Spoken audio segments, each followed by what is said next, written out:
नमस्कार साथियों, आज मैं लाइव आई हूँ और आशा करती हूँ आप सभी लोग ठीक होंगे। जैसा कि आप सभी जानते हैं कि आज शिक्षक दिवस है और हमारी तरफ से आप सभी को शिक्षक दिवस की बहुत बहुत बधाई एवं हार्दिक शुभकामनाएं। जल्द से जल्द आप सब लोग जुड़ जाइए हमारे साथ। जल्द से जल्द आप सभी लोग जुड़ जाइए हमारे साथ। आज हम आपको एक ऐसी महान हस्ती से मिलवाना चाहती हूँ जिन्होंने समाज को आईना दिखाने का कार्य किया है और जो आने वाले समय में घटनाएं घटित हो रही हैं आज के युग में, वह सब लिखा जा चुका है और उस पर अगर ध्यान दिया जाए तो काफ़ी सुधार हो सकता है। जैसा कि आप सभी जानते हैं, कुछ कविताएं हम लिखा करते हैं कि अंधकार के राही को हमें प्रकाश दिखाना है। तो महान कवि, उसके लेखक जो हैं, मैं आप सबको उन सबसे रूबरू कराना चाहती हूँ, मिलवाना चाहती हूँ और उन्हीं के मार्गदर्शन से, उन्हीं के आशीर्वाद से हमने कुछ लिखना शुरू किया और मुझे ज्ञान मिला और मैं लेखनी का कार्य कर रही हूँ। अभी आप सबको मिलवाना चाहती हूँ। आशा करती हूँ आप सभी लोग जुड़ जाइए जल्द से जल्द और लाइक कमेंट करिए, बताइएगा, मार्गदर्शन कीजिएगा। अगर हमें लोगों को कहीं से कुछ ना कुछ अगर सीखने को मिले तो सीखते रहना चाहिए। अभी हम आप सबको मिलवा रहे हैं।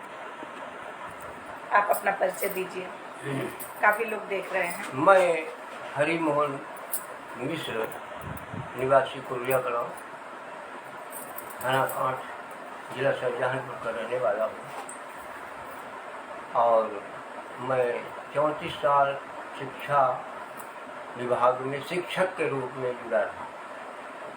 आज शिक्षक दिवस है। शिक्षक दिवस के उपलक्ष्य में आप सभी लोगों को बधाई, सभी लोगों को आशीर्वाद एवं शुभकामनाएं अर्पित करता हूँ और आशा करता हूँ कि आप हमारी बात पर ध्यान देंगे। देखिए, आज राधा कृष्ण का जन्म दिवस है और राधा कृष्ण के जन्म दिवस पर लोगों ने अपने राजनीतिक क्षेत्र और सभी कुछ, उन्होंने शिक्षक दिवस मनाना नहीं, उन्होंने जन्म दिवस मनाना शुरू कर दिया था राधा कृष्ण का। लेकिन डॉक्टर राधा कृष्ण जी ने कहा कि हमें सम्मान की नहीं ज़रूरत है, सम्मान उनको मिलना चाहिए जो समाज को आईना दिखा रहे हैं, समाज के लिए कुछ दे रहे हैं। तो आज से शिक्षक दिवस के रूप में हमारा जन्म दिवस मनाया जा रहा है। तो एक लाइन, दो लाइन में सुना रहा हूँ।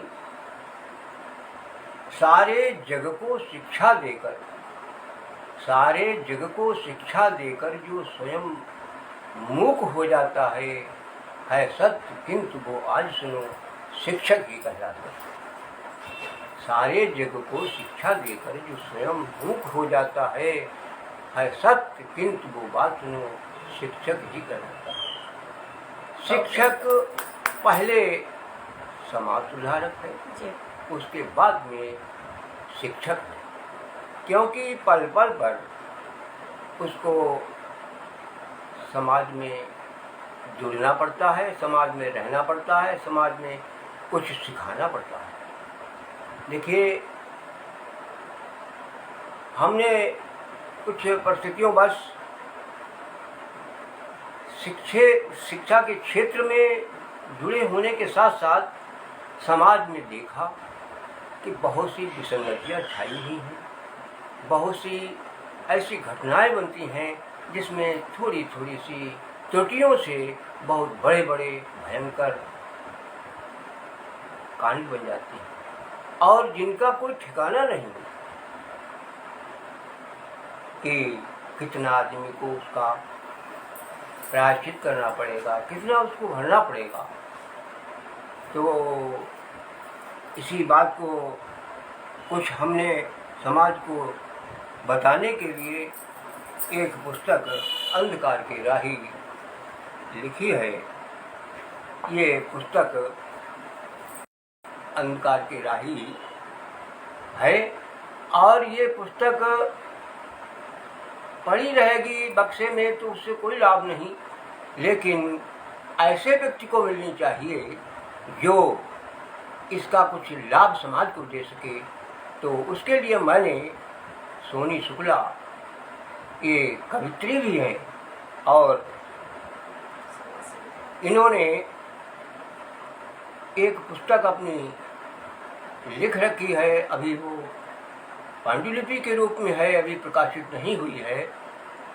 उसको बड़े बड़े लोगों ने देख करके प्रकाशित करने के लिए कहा भी है। तो वह विरासत के रूप में मैं इनको प्रदान कर रहा हूँ। श्री सोनी शुक्ला जी, आप ग्रहण करें। जी धन्यवाद। और आशा करता हूँ कि यह आगे की विरासत समाज सुधार की ये बढ़ाती रहेंगी और इसमें कोई भी कमी नहीं आएगी। इसीलिए हमने सोनी शुक्ला को ये जिम्मेदारी सौंपी है। ये इसमें 15 समस्याएं हैं। पढ़ के सुना दीजिए। 15 समस्याएं हैं। वो सब समस्याएं समाज के ऊपर हैं। हमको R.K. सिंह जी पत्रकार, जो वरिष्ठ पत्रकार हैं मीडिया पर, उन्होंने हमसे मुलाकात हुई और उन्होंने हमारे लिए कहा कि आप अच्छा लिखते हैं तो थोड़ा समाज के लिए लिखिए। तो हमने दहेज का दानव और भ्रूण हत्या की लहर, हमने देखा है कि लोग आज के ज़माने में ये कार्य कर रहे हैं जो बड़ा ही घृणित है और इससे समाज में पता नहीं कौन सा सुभाष नेहरू, झांसी की लक्ष्मीबाई का अंतकाल हो जाए। तो इस कार्य को नहीं करना चाहिए। उसके लिए मैं प्रार्थना करता हूँ समाज से कि इस बात के लिए सजग हो। दूसरी बात है कि नशे का जहर आज के ज़माने में हमने देखा है, छोटे छोटे बच्चे जो हैं वो पुड़िया की शौकीन हैं, पुड़िया खा रहे हैं। पहले वो हल्की सी पुड़िया खाते हैं, उसके बाद में फिर बड़ी बड़ी पुड़िया के शिकार हो जाते हैं। फिर बाद में शराब आदि के उसमें चक्कर में पड़ जाते हैं। जुए का कहर आजकल तो हम अब आप मुझसे कुछ कह नहीं सकते हैं, जो जुए का खेल चल रहा है। अरे मैंने खुद सुना कि मोबाइल से लोग जुआ खेल रहे हैं। तो मैंने कहा भैया जी, ये मोबाइल से जुआ कैसा है? न इसमें ताश है, न इसमें कौड़िया है, कैसा जुआ है? अरे कहीं आप नहीं जानते हैं, इसमें जो है मोबाइल के अंदर ही सब कुछ हो जाता है। और इस तरह के जुए हैं जो लाखों रुपए जरा देर में ओवर हो जाते हैं। तो इसका क्या है, आपको हम बिजनेस बता दें, आप ध्यानपूर्वक सुनिए। एक गैंग बहुत बड़ा चल रहा है। वो उसने मान लीजिए 4 करोड़ पैदा किए, 1 करोड़ उसने दे दिया कि चलो इसको हम देते हैं। तो पहले तो उन्होंने 10-20 हज़ार, लाख, 2 लाख जिता दिए। बाद को उन्हें लोभ आ जाता है कि भैया इसमें तो बहुत लाभ है। फिर वो जुए की जब उसमें शुरुआत हो गई तो वो अपनी सारी पूंजी गंवा देते हैं। घर वाले बेचारे परेशान और सब कुछ अपना गहना, अपना खेत, सब कुछ लुटाने की कोशिश करते हैं। तो मैं उन्हें अपने बच्चों से इस बात का प्रयास करता हूँ, कहना चाहता हूँ कि इस बात के जुए की बात को हमेशा, जुआ तो आपने सुना होगा, पांडवों ने खेला और सब कुछ अपना गंवा दिया, यहाँ तक कि अपनी पत्नी को भी गंवाने में देर नहीं की। तो इसके बाद में फिर आबादी की बात आती है, इसलिए ये चीज़ भी गलत है। उसके बाद में अपयश में यश, देखिए अपयश में भी यश मिल सकता है अगर हम उस पर ध्यान दें। हमें अगर कोई कमी मिली है, हमारा अभ्यास हुआ तो हम सुधार करें। हम समाज के लिए इस बात को सजग हों समाज में कि हमें अभ्यास मिला है तो उसमें हम सुधार करें और यश की ओर जाएं। और अगली समस्या हम आपको बता रहे हैं कि उसके बारे में हम कह रहे हैं कि वो है वृद्ध। अब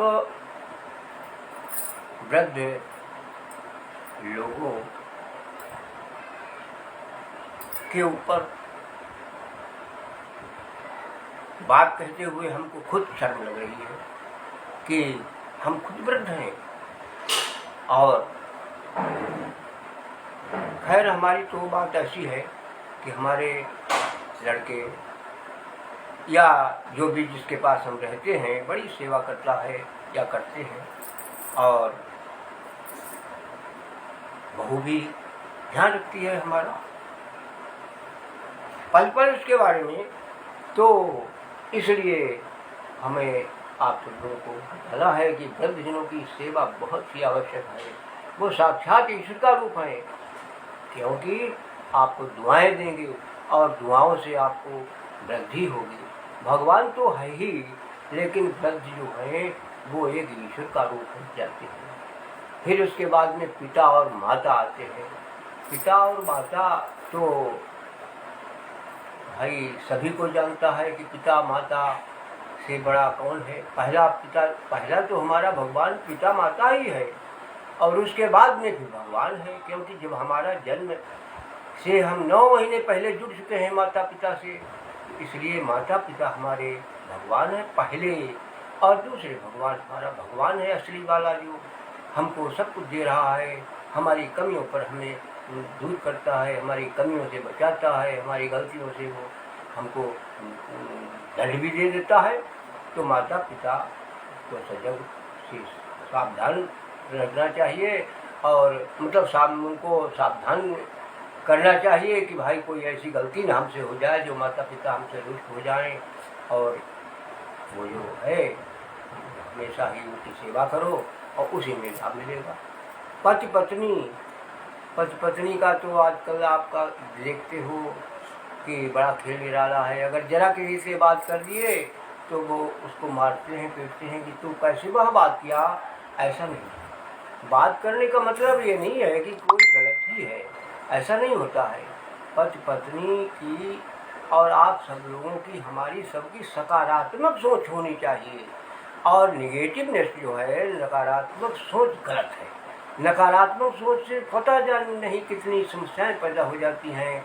क्योंकि मान लीजिए कोई पत्नी जरा सी बात हो गई और उसके बारे में पति ने उसको डांटा फटकारा और उसके अंदर भी वही बातें पैदा हुई, तो फिर उसका कोई खामियाजा बहुत बड़ा हो सकता है। इसलिए पति पत्नी को आपस में प्रेम रहना चाहिए। इसमें हमने लिखा है कि पति पत्नी जहाँ पर घर में आपस में रहते हैं वो घर साक्षात स्वर्ग। स्वर्ग कोई और नहीं, स्वर्ग वही है जहाँ पर घर में प्रेम है, घर में सौहार्द है, तो वही साक्षात स्वर्ग। भाभी के बारे में हमने ये दिखाया है कि भाई ही पहले सबसे बड़ी माँ बाप को खुशी होती है कि हमारी घर में आ जाए। हमको बड़ी दिक्कतें हो रही हैं, खाना बनाने के लिए सहूलियत हो जाएगी, हमारे घर को संचालन करेगी। और फिर वो बेचारी आती है और उसके लिए जब थोड़ा ताड़ना मिलती है, पहले तो 2-4 साल बड़े ही अच्छे होते हैं, बहुत अच्छा लगता है। वो भी जाकर के खुश हो जाती है कि हमको बहुत अच्छा घर मिल गया। धीरे धीरे साल 2 साल 3 साल 4 साल के बाद में फिर जो है रूप और बनने लगता है। इसलिए भाभी फिर वही अपना और रूप बना लेती है और उसमें उसको पछताना पड़ता है, समाज को पछताना पड़ता है। इसके बाद में आत्मघात और मैं, ये समस्या आजकल बहुत अधिक छाई हुई है कि आप देख रहे हैं 20-22 लड़कों ने जो नीट की परीक्षा देने गए वहाँ कोटा में, तो वहाँ पर आत्महत्याएँ कर ली। लड़के पढ़ने गए, वहाँ पर आत्महत्याएँ कर ली। रैगिंग हो रही है वहाँ पर, तो उसमें आत्महत्याएं हो रही हैं, क्योंकि लोग नाजायज़ सताते हैं, किसी से सही नहीं होता है तो वो अपना आत्महत्या कर लेते हैं। कहीं पर किसी को कोई समस्या हो गई तो वो बस आत्महत्या के ऊपर चला जाता है। समाज और प्रदूषण का बोलबाला आजकल है, जहाँ देखिए वहाँ पर प्रदूषण छाया हुआ है, हर जगह प्रदूषण। फिर पुलिस और समाज का, अब पुलिस के बारे में हम क्या कहें, आप सभी लोग जानते हैं कि पुलिस बहुत बड़ी चीज़ है। बिना पुलिस के तो शासन चल ही नहीं सकता है। अगर पुलिस न हो तो जाम नहीं छूट सकती, अगर पुलिस न हो तो फिर समझ लो कि काम तमाम ही हो जाए। अब एक मैं छोटा सा दृष्टांत आप लोगों को देना चाहता हूँ कि 25 साल एक मुकदमा चला। जज साहब के यहाँ से 25 साल बाद वो व्यक्ति रिहा हुआ, तो सजा हो गई थी, तो वो व्यक्ति रोने लगा। तो जज साहब ने पूछा कि भैया क्यों रो रहे हो? उसने कहा रो क्या रहा हूँ, आज 25 सालें हो गई हूँ। दरोगा जी ने 5,000 रुपये हमसे मांगे थे, लेकिन मैं नहीं दे पाया, मजबूरी हमारे सामने थी, रुपया नहीं दिया और हम चले गए जेल। हमारे ऊपर FIR हो गई और हमको सजा हो गई। आज 25 साल बाद मैं छूट के जा रहा हूँ। अगर हम 5,000 रुपये पहले दे देते तो फिर हम क्यों यहाँ पर सजा काटते? तो इस तरह की बातें पुलिस कर देती है, इसमें कोई गलत बात नहीं है और सारा समाज जानता है, न कोई मैं अपनी तरफ से कह रहा हूँ। फिर उसके बाद में बेकारी की समस्या, वो देखने को भी मिल रहा है आजकल। वो बेकारी की तो बात करनी बेकार है, उसके बारे में तो आप सब लोग देख रहे हो। आज हम 10 साल से ये भी देख रहे हैं कि एक भी बच्चा नहीं नौकरी पा रहा बेचारी। आरक्षण की सबसे बड़ी समस्या है। आरक्षण की समस्या क्या, आरक्षण हो रहा है। अच्छा, आप ये बताइए मुझे कि आरक्षण किस आधार पे होना चाहिए, किस हिसाब से?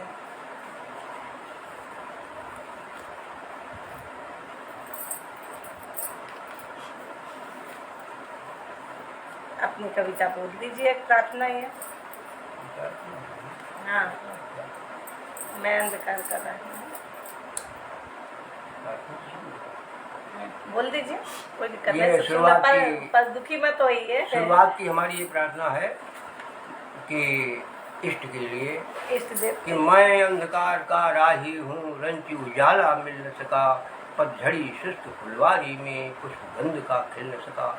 नहीं किसी ने पूछा मुझसे कौन कहाँ थल पाओगे, नित्य क्षीण होकर के भी कब अमात्य बिन बन जाओगे।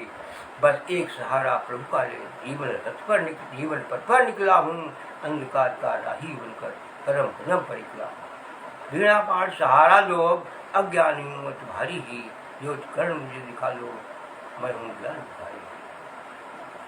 इसका चाहिए। प्रार्थना के बाद में दहेज का दानव, मैं पहली ही कविता को सुनाना चाहता हूँ। दहेज एक अभिशाप बना है, निर्धन को ही दुखदाई। दहेज एक अभिशाप बना है, निर्धन को ही दुखदाई। और जब ही घर में जन्मी कन्या, चिंता घटा भयानक है। जब लड़की का जन्म होता है तो आप सब लोग जानते हैं जो होता है, खुशियाँ तो बनती नहीं, ऊपर के मन से सब कुछ होता है। जब सौदेबाजी की सीमा अतिक्रमण यहाँ है करती, निर्धनता की करुण कहानी आंसू दहेज पर धरती। नया नहीं ये धरती पर धनी जनों का गौरव है, इस वैवाहिक परंपरा में वर का सुरभित सौरभ है। अरे भाई, वर जो है उसके लिए तो दहेज अवश्य ही चाहिए। तो आजकल कारों का सिलसिला है, कार भी चाहिए उनको, और मोटरसाइकिल तो एक साधारण बात हो गई है। राजा रंग सब दे दहेज, अपनी अपनी ही शक्ति से, संबंध मधुर होते केवल प्रेम भाव की भक्ति से। भाई दहेज तो सभी देते हैं, जैसी जिसमें क्षमता है, जैसी जिसमें शक्ति है, उसी संसार से दहेज देते हैं। राजा है वो उस तरह से दे रहा है, कोई फ्लैट दे रहा है, कोई गाड़ी दे रहा है, गरीब है बेचारा वो भी दे रहा है, लेकिन जो है दहेज सभी देते हैं। प्रेम और सेवा से जग में गैर बने हैं सब अपने। अगर प्रेम से कन्या जाकर के सबको मन जीत लेती है, सबका दुख हरण करती है, सेवा करती है, तो इससे बड़ा क्या दहेज है? इससे बड़ा तो कोई दहेज ही नहीं है। प्रेम और सेवा से जग में गैर बने हैं सब अपने अपने, तो और निकट आते संबंध निस्वार्थ हो जितने, तो संबंध में स्वार्थता नहीं होनी चाहिए, संबंध जो है निस्वार्थ होना चाहिए। सौ सौ आंसू आंखों में दानव दहेज का लाता है, घृणा और क्रंदन से ये संग में जन को सजा बुलाता है। इस दहेज को मैंने देखा आंसू वाली उन आंखों में, जो उतरे मुकुदास बैठी वकील के लाखों में।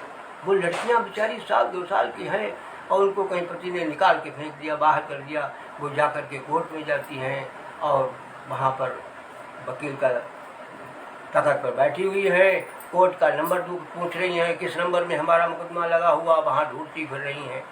देखा न कविता जिसने शहर गली बाजारों को, वह सौदागर सी घूम रही, ढूंढती कोर्ट के द्वारों को। इस दहेज को मैंने देखा अस्पताल कक्ष की नारी में, जो सैया पर चीख रही थी बिटने को चिंगारी। और ऐसा भी है कि चारी आग लगा लेती हैं, जाकर के घरों पर अस्पताल में बोतल चढ़ रही है और वो बड़ा सन्न है, उसकी सांसें देती हिसाब जो दान पिता ना दे पाया, मांगती सांसें वो हिसाब भी जो पद से प्यार न पाया। ग्लूकोज के जल की बूंदें अशुभनी मानवता की, जो मोल ज्ञात न कर पाई उस दहेज दानवता की। वो अशुभ बिंदु है हाल पूछते दोनों के घर में जाकर, वो अशुभ बिंदु है हाल पूछते दोनों के घर में जाकर। वो अशुभ बिंदु तो दोनों के घर में जा रहे हैं, आंसू तो दोनों के निकल रहे हैं। कैसे कि परिवार एक था शोक भवन में, दूजा ठहरा कारा में। एक तो दहेज जेल में पड़ा हुआ वो आंसू बहा रहा है, और ये बेचारा दुखी है कि हमारी कन्या थी, ठीक थी, नहीं गई। आंसू बने दोनों के साथी, पल पल साथ निभाते हैं, पर और वो पीढ़ी जो दोनों पीढ़ी से नाते हैं। खुशी गई जीवन भर की, पथ अवरुद्ध हुआ उन्नत का, सामाजिक के तट के पथ ने मोड़ ले लिया अवनत का। इस अवनत का कारण देखा तो मुक्ति एक ही मिलता है, निर्जन थल का खिला कर कीचड़ में जाकर सकता है। पढ़ी लिखी लड़कियां सुंदर हैं, लेकिन वो उस जगह पहुंच जाती हैं जहां पर उन्हें नहीं जाना चाहिए, क्योंकि धन की कमी में वहां जा गई हैं। सुंदर सी गुणवान बेटियां बिन दहेज बनती हैं माटी, अज्ञानी पुरुषों की देहरी जेल समझ कर धरका। दहेज सिंध की सीमा गहरी, कैसे निर्धन पार करे, गुणी गरीब की कन्याओं को संपन्न सदा इनकार करे, उसे तो दहेज चाहिए। वो गुणी कन्या से कोई मतलब नहीं है, उसे तो दहेज चाहिए, बिना दहेज के देंगे नहीं, और जब दहेज उनको हो जाएगा तो वो शादी करेंगे। अज्ञात की निगुणी ही के द्वारे पर जाना पड़ता है, निज कन्या को बिन चाहे भी उस गेह जाना पड़ता है, उचित व्यवहार न पाए अति गुणी गरीब की लड़की, नित्य दहेज का हो अल्लाह मिले निरंतर की लड़की बाले निर्धनता में साथ उसका दे पाए, हाथ मान कर बतलाएं बाधाएं तब दानवता की गोद में। दानवता का कारण दूजा सबसे बड़ा है ये मिलता कि निज पुत्री और पुत्र वधू में बस भेदभाव है। अगर व्यक्ति अपनी पुत्री को और बहू में कोई अंतर न करे तो बस मामला सब यहीं पर खत्म। गुणवान सुशिक्षित कन्या ही उत्तम दहेज कहलाता है, गृह पर सर्वत्र नव जीवन में सुरभित कमल खिलाता है। प्रेम शांत की सुखद पवन सच्चा ही सुख लाती है, सबको सुखद बना करके संदेश सत्य फैलाती है। मृदुवाणी और उदारता से तन मन सबका हर्षाता है, परिवार पूर्ण आनंदित हो रसधार वहाँ बरसाता है। घृणा कपट की काल रात विषम विस्मय विनाश तम लाती है, करके उजाड़ सुख बगिया का फलहीन लक्ष्य कर जाती है। धन के घमंड को मत लाओ, कि वास करो उन रोड़ों का, दानव दहेज के खोड़ा ही करता विध्वंस करो। दानव दहेज की पीड़ा सरकारी आंखें इधर हुई, पीड़ित को दुख हरण है दहेज एक तब दहेज एक बना। तब सरकारी आंखें का मतलब है कि सरकार ने इसकी ओर ध्यान देना शुरू किया। अब तो सुप्रीम कोर्ट ने बहुत ही सख्त निर्देश कर दिए हैं कि ऐसे एकदम नहीं किसी को लिखाया जा सकता है। दानव दहेज की पीड़ा लग सरकारी आंखें इधर हुई, पीड़ित को दुख हरण है दहेज एक्ट की शरण गई। जब भी घटना बनी घरों में कलह आज के कारण से, बेमेल ब्याह की फांस फंसी या अन्य बात के कारण से। लड़का है 50 साल का, लड़की है 20 साल की, तो बताइए कैसे सामंजस्य मिलेगा। वहाँ पर तो कलह होगी ही, क्योंकि वो थोड़े दिनों बाद लड़का हो जाता है 70 वर्ष का और लड़की हो जाती है 25 साल की। तो युवा जब लड़की है और वहाँ वृद्ध बेचारे हैं हमारी तरह से, तो वो तो चला फिरा नहीं जा रहा है। वो कैसे उसकी समस्याओं को पूर्ण करेंगे, कैसे घर की समस्याओं को पूर्ण करेंगे। अंत में आप खुद समझते हैं जो भी है। तब बधू घरों के जन तक्षण ले पुलिस कमान को कर में। तो बधू जनों लड़की वाले क्या करते हैं, ले पुलिस कमान को कर में, तुरंत पुलिस के पास खबर फैलाते और ब्रह्मास्त्र बाण दान करें। परिवारी रोते बल घर में, परिवारी बल घर में उधर रो रहे हैं और वो लड़की वाले उधर रो रहे हैं। अंधकार के भारी बादल चहोर उन्हीं के होते हैं, रिपोर्ट बाढ़ की चोटों से किस्मत पर अपनी रोते हैं। क्रोध उचित है बधूजनों का, पर विवेक का पहले जान छान करनी चाहिए, उसके बारे में पता लगाना चाहिए कि असलियत क्या है। उन्होंने किसी ने कह दिया अरे हम गवाही देंगे, तुम जाओ लिखवाओ रिपोर्ट, हम गवाही देंगे। तो भैया वो रिपोर्ट तैयार है क्योंकि उनकी उनसे इन्विटी चल रही है, दुश्मनी चल रही है, तुरंत निकाल दिया, वो गवाही देने को तैयारी बैठे हैं। तो बस सजा हो गई उनकी। तो क्रोध उचित है बधूजनों का, पर विवेक का पुत्र, विवेक उसमें हो, बुद्धि हो, ज्ञान हो कि लगाओ भाई कि इसमें किसका कारण है। वो तो कारण जरूर से दंड मिलना चाहिए, क्योंकि बिना दंड के उसका सुधार भी नहीं होता। समझौते का ही होत बरहम, कूटनीति समझौता सबसे बड़ी चीज़ है कि अगर दोनों में समझौता करा दिया जाए, उस कहीं किसी की लड़की शादी को दूसरी है तो उसी का कर दिया साथ में, और नहीं है तो कुछ अपना जैसे भी हो समझौता बढ़िया चीज़ है।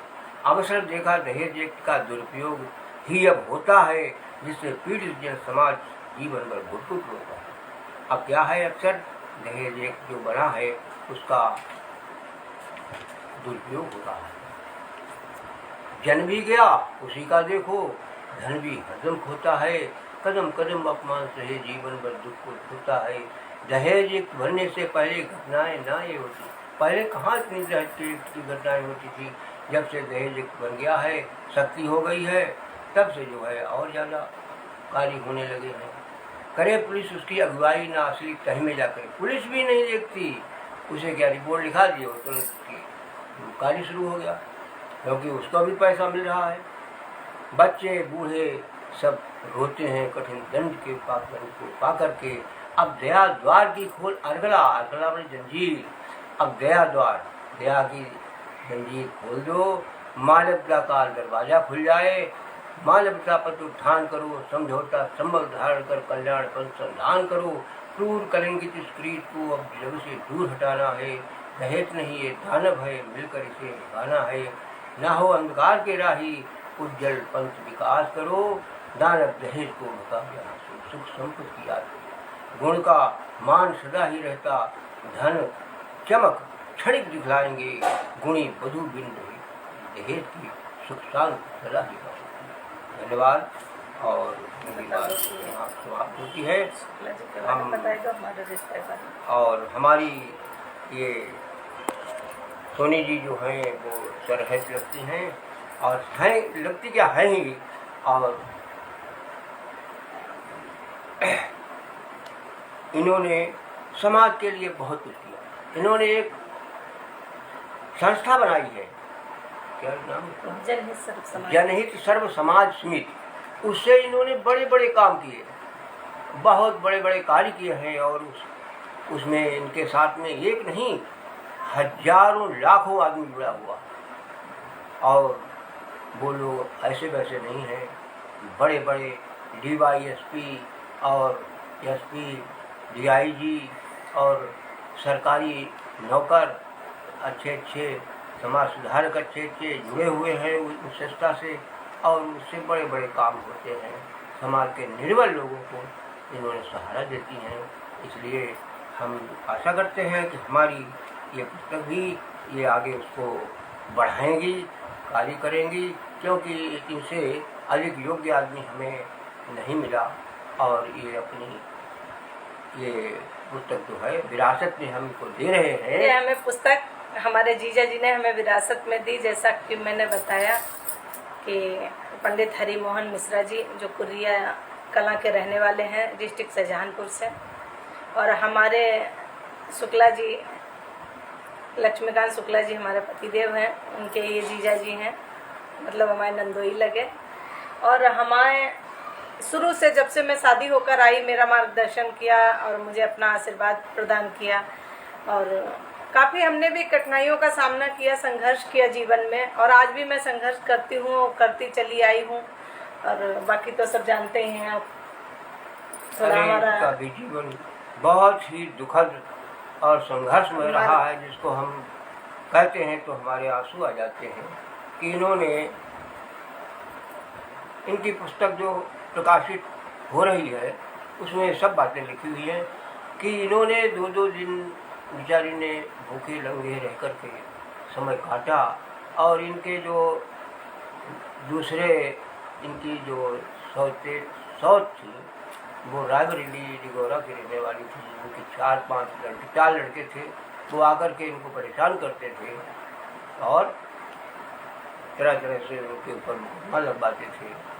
तो खैर प्रभु ने इनकी सुन ली और इन्हें भी सहारा मिल गया और अब सब सही है। और उन्होंने अपना मकान भी बुद्धेश्वर धाम में बनवा लिया है और अपना पूजा सब बहुत अच्छी तरीके से कर रहे हैं। और समाज सेवा का ही काम उनका है और समाज सुधार का कार्य करते हैं। धन्यवाद आप सभी लोगों को, हमारा राम आशीर्वाद। शिक्षक दिवस की बहुत बहुत बधाई। बधाई आप सभी को हम सबकी तरफ से जय हिंद जय भारत। आज हमें अपने आप में बहुत गौरव महसूस हो रहा है और खुशी हो रही है कि एक कविता जो आज हमारा समाज अंधकारमय है और उसको प्रकाश दिखाने के लिए, मार्गदर्शन करने के लिए हमें हमारे जीजा जी ने, जो लेखक हैं, उन्होंने आगे युगों युगों तक समाज को आईना दिखाने के लिए इस कविता को प्रकाशित करने के लिए हमें विरासत के रूप में दिया है। और मैं ये प्रतिज्ञा लेती हूँ कि मैं समाज को ये आईना दिखाकर रहूँगी और